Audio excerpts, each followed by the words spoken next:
नमस्कार दोस्तों, मैं राजीव सिंह कौरव पुनः आप सभी का हजेलास आईएएस एकेडमी में स्वागत करता हूं। आज एक बहुत ही ज्वलंत मुद्दे पर आप सभी का ध्यान आकर्षित करेंगे। एक ऐसा मुद्दा जो आप कई बार सुनते हैं लेकिन उसके बारे में बहुत अधिक जानने की कभी राय नहीं बनी, जिज्ञासा नहीं हुई। लेकिन आज इस मुद्दे को बहुत गंभीरता से समझिएगा, क्योंकि स्टेट पीएससी और यूपीएससी जैसे एग्जाम में, खासतौर से मेंस एग्जामिनेशन में यहाँ से काफी क्वेश्चंस आने की पॉसिबिलिटीज रहती है और साथ ही साथ प्रीलिम्स एग्जाम में भी बहुत सारे फैक्ट्स यहां से बनते हैं। तो आइए आज हम एक ऐसा टॉपिक समझेंगे जिसका नाम है कि क्या भारतीय संविधान में अपोजिशन यानी कि विपक्ष या विपक्ष के नेता का कोई वर्णन है।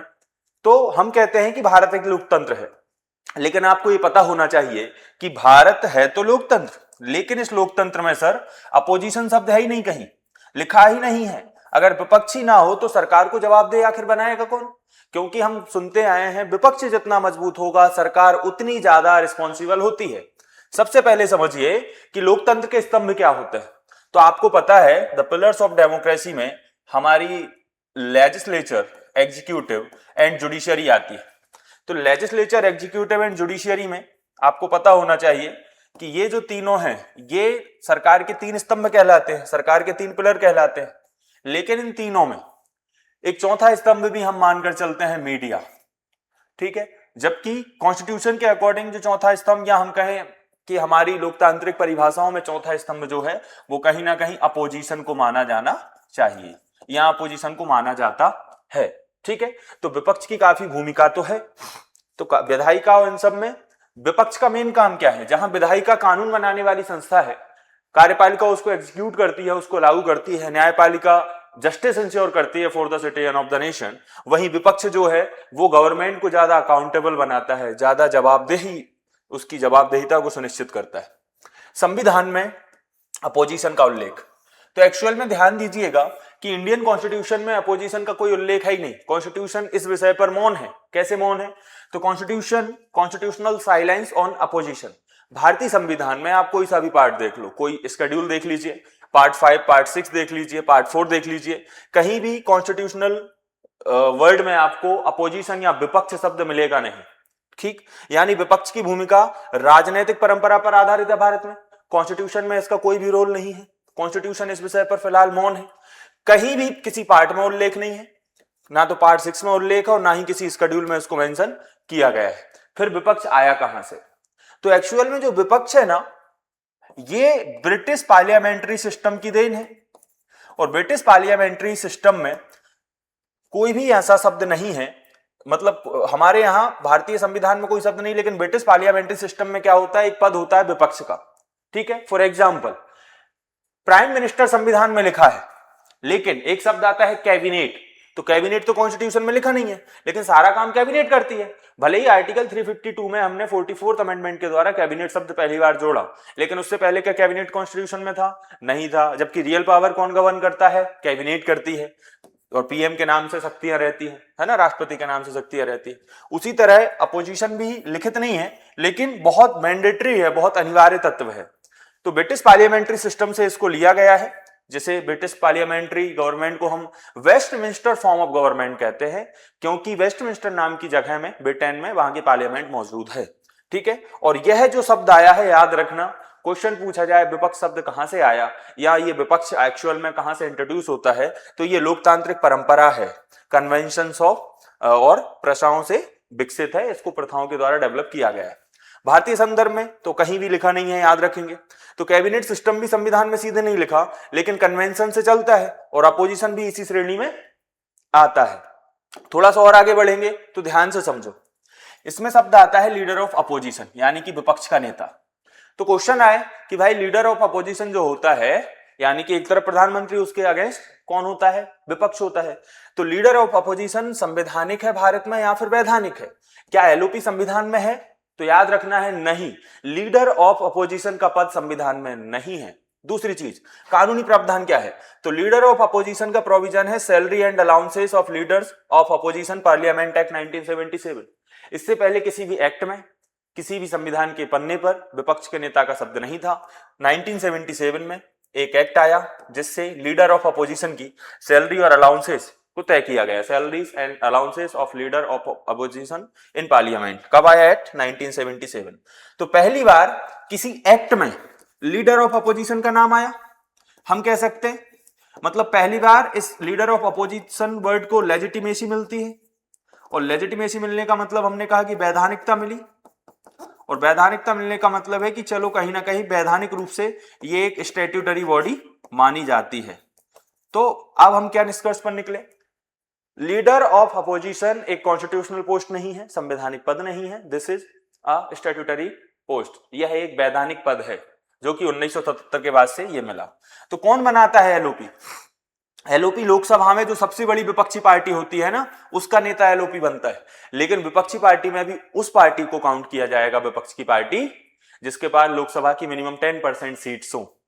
तो पार्टी के पास कम से कम 10% सीट्स होनी चाहिए, तभी वह विपक्ष की पार्टी कहलाएगी और उसके पास लीडर ऑफ अपोजिशन बनने की ताकत होगी। जैसे लोकसभा में अगर हम आज के हिसाब से देंगे तो 543 में से 55 सीट तो लोकसभा में विपक्ष की पार्टी के पास होना चाहिए, तब वो एलओपी बनेंगे, तब वो विपक्ष की पार्टी बनेगी। लेकिन क्या ये 10% का नियम संविधान में लिखा है? तो ध्यान दें, ये भी संविधान में नहीं लिखा, ये भी लोकसभा के स्पीकर की परंपरागत व्याख्याओं से निकला हुआ शब्द है, ये ट्रेडिशनल जो एक्सप्लेनेशंस होते हैं उनसे निकला हुआ शब्द है। तो हम आगे बात करें, संविधान में ये शब्द नहीं लिखा। नेक्स्ट पॉइंट समझना कि लीडर ऑफ अपोजिशन की एक बहुत बड़ी महत्वपूर्ण भूमिका होती है। क्या क्या भूमिका होती है, रोल क्या होता है लीडर ऑफ अपोजिशन को?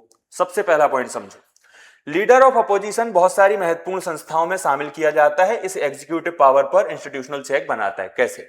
तो सीबीआई डायरेक्टर की जब नियुक्ति की जाती है तब भी लीडर ऑफ अपोजिशन उस कमेटी का हिस्सा होता है जो इनको अपॉइंट करती है। लोकपाल सिलेक्शन कमेटी में लीडर ऑफ अपोजिशन का होना जरूरी है 6 मेंबर्स में से। सेंट्रल विजिलेंस कमीशन के गठन के समय लीडर ऑफ अपोजिशन की राय ली जाती है, जिससे ट्रांसपेरेंसी स्टेबल होती है। इस पॉइंट को याद रखिएगा, ठीक है। तो इससे लीडर ऑफ अपोजिशन एक इंस्टीट्यूशनल चेक है जो एग्जीक्यूटिव पावर को कंट्रोल करता है कहीं ना कहीं। नेक्स्ट हम देखेंगे तो भाई शैडो गवर्नमेंट, तो आप जानते हो कि हमारी गवर्नमेंट है, मान लीजिए मोदी गवर्नमेंट अभी जो चल रही है, तो इस गवर्नमेंट का अपना एक काउंसिल ऑफ मिनिस्टर्स है। अगर अगेंस्ट में लीडर ऑफ अपोजिशन जो रहेगा, leader of parliament, leader of opposition of parliament रहेगा, तो ये भी अपना एक कैबिनेट बना लेते हैं सर, अपनी पार्टी के मेंबर्स को मिलाकर एक ऐसे नॉर्मली जो कॉन्स्टिट्यूशनल नहीं होगा, जो स्टैट्यूटरी नहीं होगा, लेकिन इन लोगों पर ध्यान रखने के लिए, इन लोगों पर नजर रखने के लिए अपने ही पार्टी के कुछ सदस्यों को अपॉइंट कर लेते हैं कि भाई तुम इन पर ध्यान रखो, तो इसे शैडो कैबिनेट कहते हैं। तो shadow cabinet he kind of leader of opposition और शैडो कैबिनेट मिलकर क्या बनाती हैं? शैडो गवर्नमेंट बनाती हैं। और यह शैडो गवर्नमेंट किस पर नजर रखता है? वर्तमान रूलिंग पार्टी पर, हमारी सरकार पर नजर रखता है, जो वर्तमान सरकार है। तो शैडो गवर्नमेंट है क्या? यूके जैसे देशों में विपक्ष सरकार की तरह हर मंत्रालय के लिए शैडो मिनिस्टर नियुक्त करता है। तो government in waiting banana, policy preparedness दिखाना और वैकल्पिक नीतियां प्रस्तुत करना, ये सब रहता है कि भाई आप जो पॉलिसी बना रहे हो ना, उसके बजाय एक काम करो, ये वाली पॉलिसी इसको ऐसे लागू करवाओ। आपने जो पॉलिसी बनाई उसको क्रिटिसाइज करना, उस पर नजर रखना, ये सब लीडर ऑफ अपोजिशन के और शैडो कैबिनेट, शैडो गवर्नमेंट के काम होते हैं। तो देखो, कोएलिशन पॉलिटिक्स, भारत में गठबंधन की राजनीति बहुत ज्यादा होती है, जिससे इंटीग्रेटेड शैडो कैबिनेट बनाना पॉसिबल नहीं है। दूसरा, मल्टीपल अपोजिशन पार्टीज होती है। तो भारत में विपक्ष में एक पार्टी नहीं, 5-7 पार्टी, 10 पार्टी के लोग रहते हैं। तो कई विपक्षी दल होने से एक समन्वित शैडो गवर्नमेंट बनाना बहुत चुनौतीपूर्ण हो जाता है, और आइडियोलॉजिकल डाइवर्सिटी के कारण विपक्षी दलों में वैचारिक विविधता शैडो गवर्नमेंट के गठन में बाधा बनती है। तो ये हमने भारत का स्टेटस देखा। नेक्स्ट पॉइंट क्या समझेंगे सर?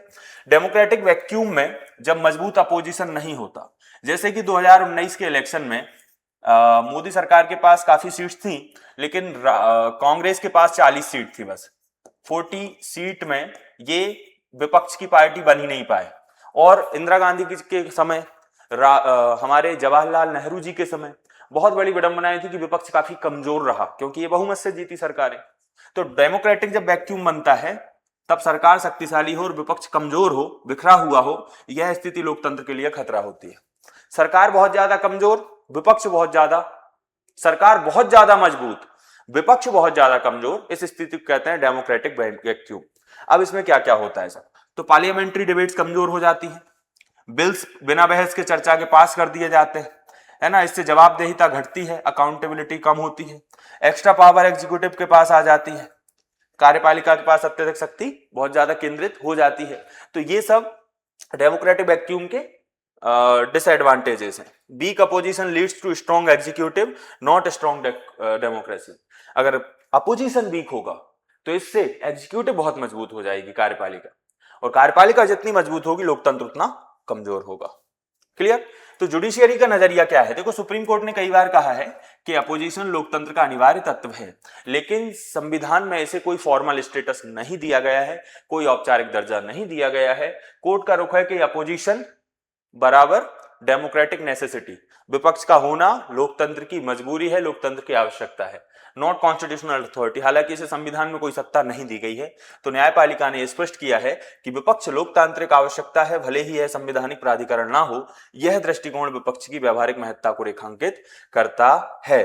तो हम कहें तो भाई जुडिशियरी ने अपोजिशन को डेमोक्रेसी के लिए मैंडेटरी है माना है, बहुत नेसेसिटी मानी है इसकी, लेकिन हाँ, संविधान में इसके बारे में कोई भी जानकारी हमें नहीं मिलती, कोई सत्ता नहीं दी गई, इसे अथॉरिटी नहीं दी गई। अंत में हम कहेंगे तो संविधान सरकार बनाता है, लेकिन लोकतंत्र विपक्ष से चलता है। अगर संविधान में आपको पता है अपोजिशन का नाम नहीं है, औपचारिक उल्लेख नहीं, इससे लोकतंत्र अधूरा है। लोकतंत्र में विपक्ष के बिना लोकतंत्र अधूरा और अप्रभावी माना जाता है। अनलिखा भले ही है, अपोजिशन लिखा नहीं है, लेकिन लोकतांत्रिक व्यवस्था के लिए बहुत ज्यादा मैंडेटरी है। संविधान सरकार बनाता है, लेकिन लोकतंत्र विपक्ष से चलता है। याद रखेंगे इन सारी चीजों को। आज की क्लास में हमने अपोजिशन का रोल और उसके बारे में सारी चीजें समझी। मींस में भी आप ये सारे पॉइंट्स ऐड कर सकते हो, और प्रीलिम्स में भी यहां से कोई क्वेश्चन आता है तो वो भी आप सॉल्व कर सकते हो। आज के लिए इतना ही। Thank you so much.